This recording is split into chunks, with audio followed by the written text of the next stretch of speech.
E para punës njerë, dëgjoj tash. E para punës njerë që se e kapa nga ana e klientit.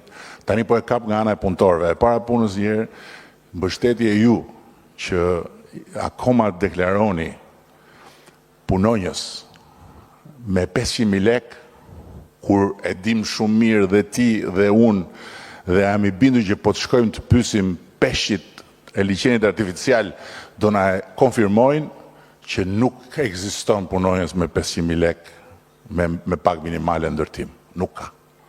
Apo jo? Më shif në sy. Jo në Tiranë, po askund. Nuk të vjen me 500.000 lek të shtroj një plak buri botës. Jo të marri rog 500.000 lek muaj. Edhe ju vazhdoni keni në sektor deklarim, po nuk keni fa ju.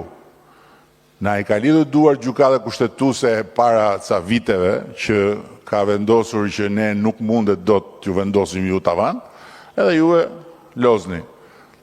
Po bëni deklarimet dhe paguajni, jo vetëm paguajni njerëzit, po deklarojnë ato paga dhe pastaj kërkoni, çfarë mbështetje kërkoni ju? Çfarë mbështetje jeni sektori me më shumë fitim në Shqipëri? Çfarë mbështetje kërkoni? Çfarë mbështetje kërkoni ju? Juve do të mbështesni ne, jo të mbështesim ne ju. Ç'u mbështesim ne ju? Për çfarë do të mbështesim ne ju? Për çfarë duhet të mbështesim ne ju? Ja se kuptoj. Për çfarë mbështetje kërkoni ju? Juve jeni sektori me më shumë fitim në Shqipëri. Jeni sektori ku shfrytëzohen punonjësit më shumë se në çdo sektor tjetër në Shqipëri. Dhe tani keni filluar ta kuptoni, pak si vonë, po keni filluar ta kuptoni që nuk luhet me punonjësit se pastaj nuk gjen punonjës. Keni problem tani? Tani që mos ju ngelen ndërtimet pa bërë, shkundini mirë ato xhepa se i keni të fryrë shumë, edhe paguani punonjësit, jepini 1.500 e 2.000 euro rrogën që të bëni punët. Ndryshe do ngelin edhe më keq. Çfarë mbështetje ju japim ne juve?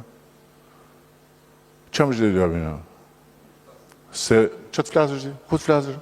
Po jo, po s'është kaq demokratike kjo. Jo, more. Fol ç'të flasësh? Mirë, dakord. Lëre tani se nuk do më me ndërtimin tani. Bëni ato gjëra që keni për të bërë, edhe jepini njerëzve atë që ju takon edhe mos kërkoni fare asgjë, fare. Zero. Kërkoni vetëm që mos jeni në listën e zezë. Kaq.